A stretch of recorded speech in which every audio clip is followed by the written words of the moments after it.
अस्सलाम वालेकुम। हमने एफएससी पार्ट 2 का चैप्टर नंबर 8 स्टार्ट किया हुआ है, जो कि एलिफेटिक हाइड्रोकार्बन्स है। हमने उसमें एल्केन्स को स्टडी कर रहे हैं। इससे पहले हमने इंट्रोडक्शन ऑफ हाइड्रोकार्बन्स, हमने इसका जितने भी प्रीवियस इस चैप्टर के जितने भी प्रीवियस टॉपिक्स हैं जिसमें इंट्रोडक्शन है, इसका हाइड्रोकार्बन्स की क्लासिफिकेशन है, नोमेनक्लेचर है, एल्कीन्स अल्काइंस का नोमेनक्लेचर है, हम उन सबको डिस्कस कर चुके हैं। उसके बाद हमने एल्केन स्टार्ट किया हुआ है और एल्केन्स में हम सबसे पहले उसके मेथड्स ऑफ प्रिपरेशन को डिस्कस कर रहे हैं। इससे पहले वाली वीडियोस में हम इसके 3 मेथड्स डिस्कस कर चुके हैं और आज हम इसके जो बाकी इसके टोटल 6 मेथड्स हैं, बेसिकली 5 मेथड्स हैं और एक 5 मेथड जो D carboxylation of monocarboxylic acid है उसके दो सब टॉपिक्स हैं, मतलब उसमें फर्दर 2 मेथड्स हैं। इस वजह से इसके टोटल 6 बन जाते हैं, लेकिन ओवरऑल इसके 5 मेथड्स हैं। तो हमने कल 3 हाफ कंप्लीट कर लिए थे, आज हम इसके सेकेंड हाफ को स्टार्ट करते हैं। तो चलिए स्टार्ट करते हैं। अच्छा, आज हम डिस्कस करेंगे इसका तो नेक्स्ट हम स्टार्ट करते हैं कोल्ब्स इलेक्ट्रोलाइटिक मेथड। अच्छा, ये बेसिकली जो D carboxylation of monocarboxylic acid है उसमें भी फर्दर एक केमिकल मेथड होता है, एक इलेक्ट्रिकल मेथड होता है। केमिकल मेथड सोडा लाइम वाला है, वो हम कल डिस्कस कर चुके हैं इससे पहले वाली वीडियो में। आज हम डिस्कस करेंगे कोल्ब्स इलेक्ट्रोलाइटिक मेथड। अच्छा, इस मेथड में क्या होता है कि उसी तरह से हम मोनोकार्बोक्सिलिक एसिड ही लेंगे। जैसे फॉर एग्जांपल हम मोनोकार्बोक्सिलिक एसिड का साल्ट लेते हैं। जैसे मैं आपको बताती हूँ, ये हमारे पास एक कार्बोक्सिलिक एसिड है, एक एग्जांपल है, जनरल है, ये कार्बोक्सिलिक एसिड का जनरल फार्मूला है, ठीक है। अच्छा, कार्बोक्सिलिक एसिड एक वीक एसिड है, ये मैं कल डिस्कस कर चुकी हूँ। जब इसका रिएक्शन होता है एक स्ट्रॉन्ग बेस के साथ, जब भी एक वीक एसिड का एक स्ट्रॉन्ग बेस के साथ रिएक्शन होता है तो जो साल्ट बनता है वो स्ट्रॉन्ग होता है। ऐसा क्यों होता है, ये इसकी रीज़न मैं कल एक्सप्लेन कर चुकी हूँ। तो इस साल्ट का इस बेस के साथ रिएक्शन होता है, ये सोडियम हाइड्रोक्साइड भी हो सकती है और पोटाशियम हाइड्रोक्साइड भी हो सकती है, ये दोनों स्ट्रॉन्ग बेसिस होती हैं। जब इन दोनों का रिएक्शन होगा तो ओबियसली यहाँ से एसिड से हाइड्रोजन निकलेगा, बेस से OH आएगा और वाटर बन जाएगा, और ये जो सोडियम है ये यहाँ पर आकर अटैच हो जाएगा। मैं दोबारा से बताती हूँ, यहाँ से वाटर आएगा, ठीक है, और यहाँ से हाइड्रोजन, एसिड से हाइड्रोजन आएगी, बेस से OH आएगा और ये वाटर का मॉलिक्यूल रिलीज़ हो जाएगा, और ये जो सोडियम है ये इस ऑक्सीजन के साथ जाके यहाँ पे अटैच हो जाएगी, जिसकी वजह से अल्टीमेटली हमारे पास ये साल्ट बन जाएगा, ठीक है। हम यहाँ पे ये एक इलेक्ट्रोलाइट यूज़ करेंगे, साल्ट इलेक्ट्रोलाइट है, ठीक है। इसको हमने बेसिकली जो मोनोकार्बोक्सिलिक एसिड है उसका हमने साल्ट यूज़ करना है, ठीक है। अब हमारा ये सोडियम साल्ट भी हो सकता है और पोटाशियम साल्ट भी हो सकता है, दोनों में से कोई भी हो सकता है। तो अच्छा, तो होता क्या है, देखिए सबसे पहले हमारे पास जो है ना, हमने साल्ट ले लिया, ये सोडियम साल्ट ले लिया कार्बोक्सिलिक एसिड का, हमने वाटर की प्रेजेंस में इसका सॉल्यूशन बनाना है। वाटर की प्रेजेंस में इसमें से करंट पास करना है तो इसकी इलेक्ट्रोलिसिस हो जाएगी। वाटर की प्रेजेंस में इस कंपाउंड की ब्रेकेज हो जाएगी, इसमें एक रिएक्शन होगा। अच्छा, इलेक्ट्रोलिसिस का क्या मतलब होता है, splitting in the presence of water by electric current. हम इलेक्ट्रिक एनर्जी देंगे वाटर की प्रेजेंस में, इस कंपाउंड को ब्रेक करेंगे, जिसकी वजह से हमें फर्दर प्रोडक्ट मिलेगा। अच्छा, हमें क्या प्रोडक्ट मिलेगा, हमें एक तो एल्केन मिलेगी, और डी कार्बोक्सिलेशन है तो ओबियसली ये कार्बन डाइऑक्साइड का मॉलिक्यूल यूँ रिलीज़ होगा और हमें कार्बन डाइऑक्साइड ज़रूर मिलेगी, मस्ट मिलेगी। और ये जो सोडियम है ना, ये वाटर जो होता है, वाटर यूँ होता है, वाटर में एक होती है हाइड्रोजन और एक होता है हाइड्रोक्सल ग्रुप। ये जो सोडियम है ना, ये वाले हाइड्रोक्साइड के ग्रुप को लेगी और निकल जाएगी सोडियम हाइड्रोक्साइड की फॉर्म में, बेस की फॉर्म में। और ये जो हाइड्रोजन है ये हाइड्रोजन गैस की फॉर्म में रिलीज़ होगा। तो इस रिएक्शन में जब ये सोडियम या potassium salt of monocarboxylic acid होगा, जब इसकी इलेक्ट्रोलिसिस होगी तो हमें काफ़ी प्रोडक्ट्स मिलेंगे। एक हमें एल्केन मिलेगी, कार्बन डाइऑक्साइड मिलेगी, सोडियम हाइड्रोक्साइड बेस मिलेगी और हाइड्रोजन गैस रिलीज़ होगी। तो इस मेथड में हमें मिनिमम 2 मॉलिक्यूल्स को तो यूज़ करना है, इसमें हम मिनिमम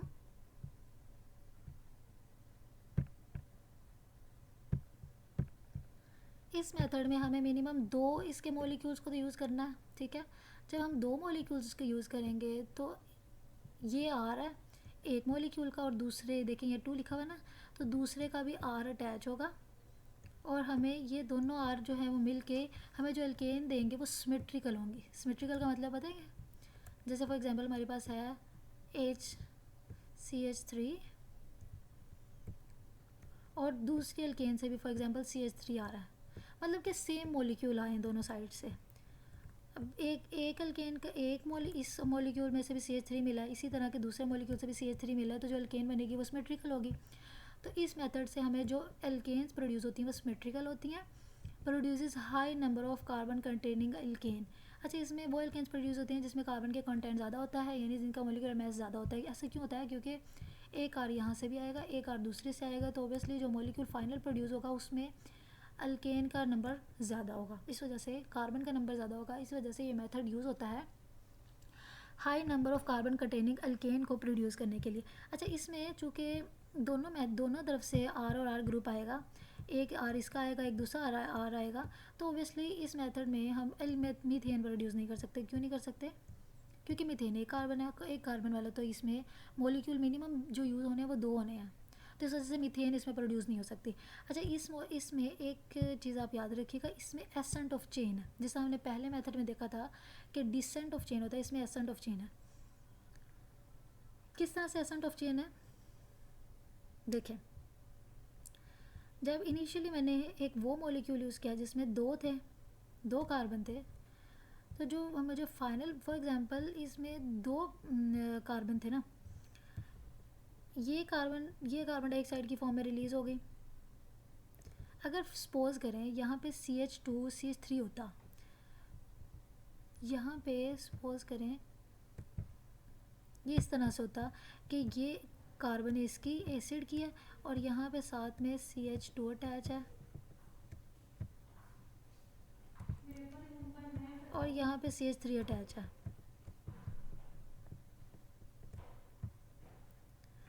ठीक है, अब ये जो यहाँ पे CH2 अटैच है, अब इसी तरह का दूसरा मॉलिक्यूल आएगा, उसमें भी यही चीज़ें प्रेजेंट होगी ना, उसमें से ये कार्बन निकल जाएगी। अब मैंने इनिशियली लिया 3 कार्बन वाला मॉलिक्यूल, लेकिन जो फाइनल बनेगा वो क्या होगा, वो यहाँ पे इसी तरह का मॉलिक्यूल एक और अटैच हो जाएगा, CH2 CH3।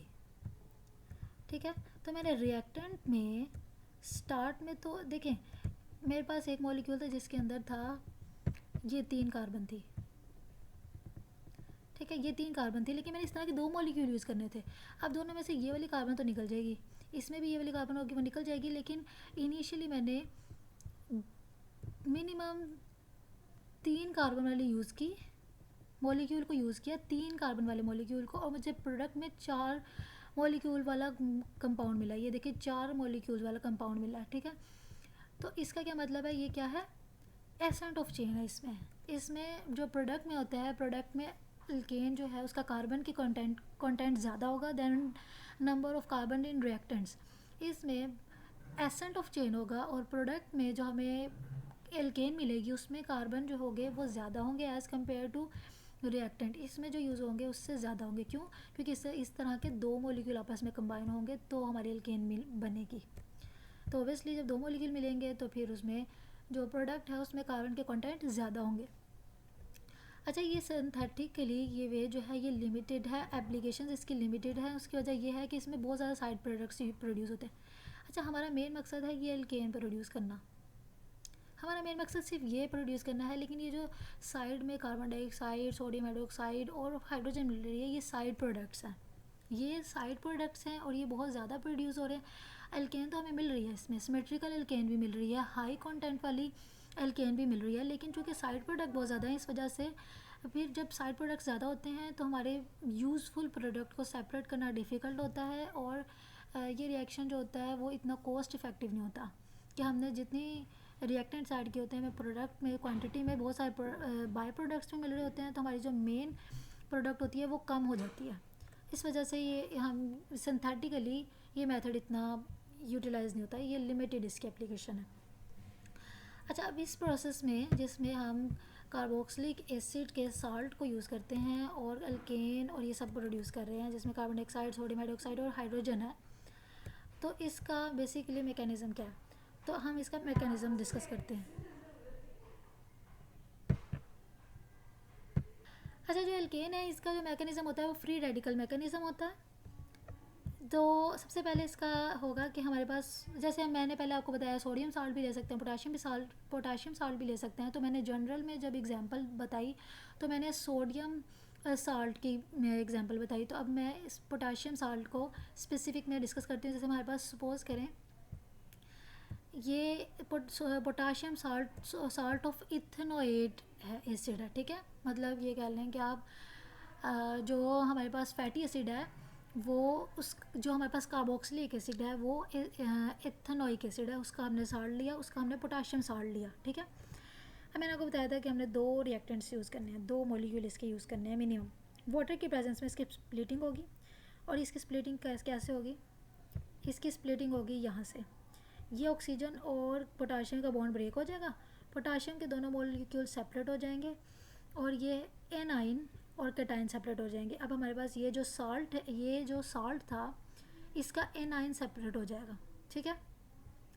आपको पता है जो एनोड होता है ना, अब देखें ये इलेक्ट्रोलिटिक मेथड है। इलेक्ट्रोलिटिक मेथड में क्या होता है हमारे पास, अब हमने देखा कि हमारे पास इलेक्ट्रोलाइट जो है वो वाटर है, ठीक है, और वाटर है, और हमेशा इलेक्ट्रोलाइट में एक कैथोड होता है, एक जो है हमारे पास कैथोड होता है, और एक एनोड होता है। एनोड पे कौन जाता है? एनोड पे चूँकि पॉजिटिव चार्ज होता है तो एनोड पे वो जाता है जिस पर नेगेटिव चार्ज होता है, और कैथोड पे नेगेटिव चार्ज होता है तो इस पर कौन जाएगा? जिस पे पॉजिटिव चार्ज होगा, यानी कि पोटाशियम जाएगा कैथोड पे, और ये जो एनाइन होगा ये जाएगा एनोड पे, ठीक हो गया। तो अब एनोड पे ये एनाइन गया, अब इसकी यहाँ पे जाके इलेक्ट्रोलिसिस होगी तो क्या होगा? अभी देखिए ये 2 मॉलिक्यूल हैं, तो बेसिकली क्या होगा, हर एक मॉलिक्यूल में ऑक्सीजन पे माइनस चार्ज है। माइनस चार्ज का क्या मतलब है? माइनस चार्ज का मतलब है कि इसके पास एक इलेक्ट्रॉन का पेयर है, यानी कि ओवरऑल 2 इलेक्ट्रॉन है, ठीक है। तो ये क्या करेंगे, इसमें इस एनाइन में इलेक्ट्रोलिसिस की वजह से ना इसका ये जो इलेक्ट्रॉन है ना ये बाहर निकल जाएगा। अब एक मॉलिक्यूल का एक इलेक्ट्रॉन बाहर निकलेगा, और दूसरे इसी तरह के दूसरे मॉलिक्यूल का दूसरा इलेक्ट्रॉन बाहर निकलेगा, तो ओवरऑल टोटल 2 इलेक्ट्रॉन इसमें से माइनस हो गए। 2 माइनस हो जाएंगे तो बाकी जो 2 मॉलिक्यूल रह जाएंगे वो रेडिकल बन जाएंगे। रेडिकल का क्या मतलब होता है कि जो चार्ज है उसमें एक ही इलेक्ट्रॉन है, पेयर में नहीं है। अब इलेक्ट्रॉन अब बस एक रह गया। अगर कहीं पे माइनस लिखा होता है इसका मतलब होता है इलेक्ट्रॉन जो है वो पेयर में है, लेकिन अगर कोई रेडिकल है तो उसका मतलब क्या होता है, उसमें एक ही इलेक्ट्रॉन है, ठीक है। अब ये जो रेडिकल होता है जिसके पास एक ही इलेक्ट्रॉन होता है वो हाईली अनस्टेबल होता है।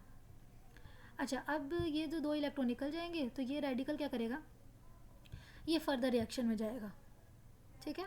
अब ये फर्दर रिएक्शन में किस तरह से जाएगा, ये क्या करेगा, ये वाला जो है रेडिकल इस ऑक्सीजन पे है। अब ऑक्सीजन हाईली इलेक्ट्रोनेगेटिव है तो ये अपने साथ वाले इलेक्ट्रॉन का, अब देखें ये ऑक्सीजन ये वाले बॉन्ड से भी इलेक्ट्रॉन खींच सकती है, ये वाले बॉन्ड से भी खींच सकती है, यहाँ से भी, लेकिन यहाँ पे चूँकि एक और ऑक्सीजन है, ये स्ट्रॉन्ग बॉन्ड है, ये कार्बन और ऑक्सीजन वाला बॉन्ड स्ट्रॉन्ग है, ठीक है। इस वजह से जो ऑक्सीजन क्या करेगी, ये ऑक्सीजन ये वाला यहाँ से तो इलेक्ट्रॉन नहीं खींच सकती क्योंकि यहाँ पे डबल बॉन्ड भी है, तो ये ज़रा स्ट्रॉन्ग है, इसको नहीं खींचेगी। वो क्या करेगी, ये वाला जो बॉन्ड है ना कार्बन कार्बन के दरमियान है, यहाँ से इलेक्ट्रॉन को खींचने की कोशिश करेगी और स्प्लिटिंग करवा देगी, और यहाँ पे जो स्प्लिटिंग होगी ना ये होमोलिटिक होगी। ये देखिए ये फिश हेड एरो बना हुआ है, इसका मतलब होता है कि जो होमोलिटिक फिशन हो रही है। अच्छा, अब देखिए यहाँ पे ऑक्सीजन जो है ना इसके पास एक इलेक्ट्रॉन है, तो इसको नेक्स्ट एक ही इलेक्ट्रॉन की ज़रूरत है, तो ये इस बॉन्ड में से जिसके पास ये बॉन्ड बनता है हमेशा इलेक्ट्रॉन के पेयर का, तो ये इस बॉन्ड में से एक इलेक्ट्रॉन को ले लेगी, ठीक है। यहाँ से एक इलेक्ट्रॉन ले लेगी और एक इलेक्ट्रॉन जो है ना वो फिर इस पे आ जाएगा, ठीक है। एक इलेक्ट्रॉन ये ऑक्सीजन किस तरह से लेगी, ऑक्सीजन जब ये लेगी ना ये इलेक्ट्रॉन, तो ये इलेक्ट्रॉन बेसिकली इसकी कार्बन पे जाएगा। बेसिकली क्या होगा कि ये यहाँ से होमोलिटिक क्लीवेज होगी, ठीक है। एक इलेक्ट्रॉन इस मिथाइल पे चला जाएगा और एक इलेक्ट्रॉन यहाँ पे इस कार्बन पे चला जाएगा, ठीक है। अब ये देखेंगे मिथाइल रेडिकल बन गया, और बाकी जो ये वाला ग्रुप था जो पहले से एनाइन था और रेडिकल बना हुआ था, उसकी कार्बन पे भी एक इलेक्ट्रॉन आ जाएगा। अब ये भी एक इलेक्ट्रॉन होगा और एक इलेक्ट्रॉन होगा ऑक्सीजन के पास। अब एक और एक इलेक्ट्रॉन मिलके दोनों बॉन्ड बना देंगे और ये इस तरह से आपस में मिलेंगे और फाइनली हमारे पास कार्बन डाइऑक्साइड का मॉलिक्यूल बन जाएगा। कार्बन डाइऑक्साइड का यही मॉलिक्यूल होता है ना, यहाँ पे एक और बॉन्ड आ जाएगा यूँ, ये कार्बन है, ऑक्सीजन में डबल बॉन्ड, यहाँ भी ऑक्सीजन में डबल बॉन्ड, और ये हमारे पास फाइनली कार्बन डाइऑक्साइड प्रोड्यूस हो जाएगी। अब ये देखिए ये CH3 का एक मॉलिक्यूल है ना, मैंने आपको बताया था इनिशियली हमने दो रिएक्टेंट्स यूज़ किए हैं, दो रिएक्टेंट्स यूज़ किए तो ऑब्वियसली CH3 के मॉलिक्यूल भी दो ऐसे होंगे जो रेडिकल में कन्वर्ट होंगे, तो वो आपस में कंबाइन हो जाएंगे और वो आपस में कंबाइन होकर एल्केन बना देंगे।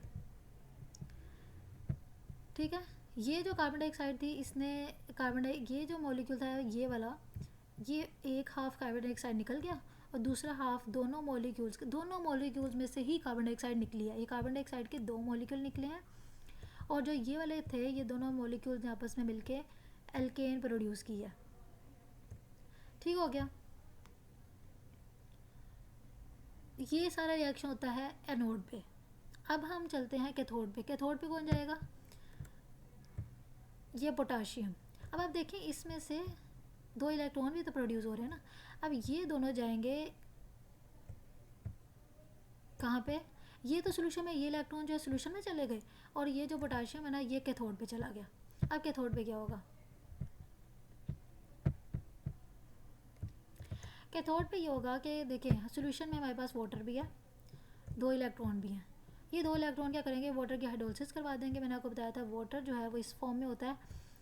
ये वाटर के भी दो ही मॉलिक्यूल होंगे, सब मॉलिक्यूल्स 2 होंगे जो कंबाइन कर रहे हैं। ठीक है, अब वाटर के 2 मॉलिक्यूल्स होंगे तो ये दो इलेक्ट्रॉन आएंगे ना, वाटर के दो मॉलिक्यूल्स ना एक एक इलेक्ट्रॉन लेके हाइड्रोक्साइड में कन्वर्ट हो जाएंगे और जो दो हाइड्रोजन होंगे आपस में मिलके हाइड्रोजन गैस की फॉर्म में ना रिलीज़ हो जाएंगे। ठीक है, आप देखिए कार्बन डाइऑक्साइड भी इसमें गैस थी, हाइड्रोजन भी गैस थी और ये सब इजीली रिमूव हो जाते हैं। ठीक है, अच्छा ये हाइड्रोजन तो रिलीज़ हो गई, लेकिन ये जो हाइड्रोक्साइड है ना आयन, ये कैथोड पे पोटाशियम पॉजिटिव के साथ मिलके पोटाशियम हाइड्रोक्साइड या सोडियम होती तो सोडियम हाइड्रोक्साइड बना देता।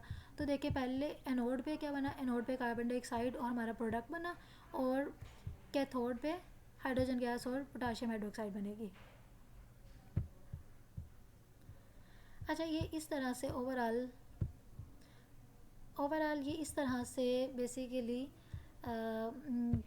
जो है ना मोनोकार्बोक्सिलिक एसिड के साल्ट से हम कार्बन डाइऑक्साइड को निकाल के अल्केन प्रोड्यूस करते हैं। ये मेथड बहुत सिंपल है, मैं दोबारा से इसको रिपीट कर देती हूँ कि हमारे पास जो साल्ट होगा ना वो उसकी पहले वो आयंस में कन्वर्ट हो जाएंगे। नेगेटिव और पॉजिटिव हाफ सेपरेट हो जाएगा, नेगेटिव जाएगा नोड पे और वहाँ से वो पहले रेडिकल में कन्वर्ट होगा।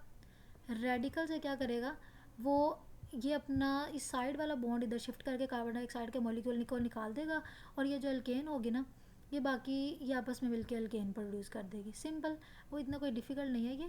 इसी तरह से पोटाशियम है ना, पोटाशियम क्या करेगी? कैथोड पे जाएगी, कैथोड पे वाटर और वाटर का मॉलिक्यूल इलेक्ट्रॉन्स लेके OH में कन्वर्ट हुआ होगा, कैथोड जाएगा, कैथोड इस OH के साथ मिलकर पोटाशियम हाइड्रोक्साइड बना देगा। सिंपली ये इसका मेथड था और ये जो है ना alkanes mostly reaction free radical mechanism के थ्रू ही देखते हैं, तो ये भी फ्री रेडिकल मैकेनिज्म के अंडर आएगा। और इस तरह से हम क्या करते हैं, हम सिमेट्रिकल अल्केन प्रोड्यूस करते हैं बाय यूजिंग सोडियम और potassium salt of monocarboxylic acid. इस मेथड में मीथेन प्रोड्यूस नहीं हो सकती और जो अल्केन प्रोड्यूस होती है वो सिमेट्रिकल होती है और इसमें एसेंट ऑफ चेन होता है। देखें जो पहले मेथड था सोडा लाइम वाला मेथड था, उसमें था डिसेंट ऑफ चेन, उसमें कार्बन डाइऑक्साइड का एक मॉलिक्यूल रिलीज़ होता है, इसमें भी होता है, लेकिन उसमें चूँकि एक ही मॉलिक्यूल होता है तो फाइनली प्रोडक्ट में जो प्रोडक्ट बनता है उसमें एक कार्बन लेस हो जाती है। लेकिन इसमें दो आर चेन मिलती हैं, इसमें दो आर चेन मिलती हैं और जो प्रोडक्ट बनाती हैं वो क्या होता है, उसमें एसेंट ऑफ चेन आता है। एसेंट ऑफ चेन का मतलब ये है कि प्रोडक्ट में जो कार्बन प्रोड्यूस होती है वो ज़्यादा होती है। ठीक है, ओके, ये इसका पहला मेथड था। अब हम चलते हैं इसके दूसरे मेथड की तरफ।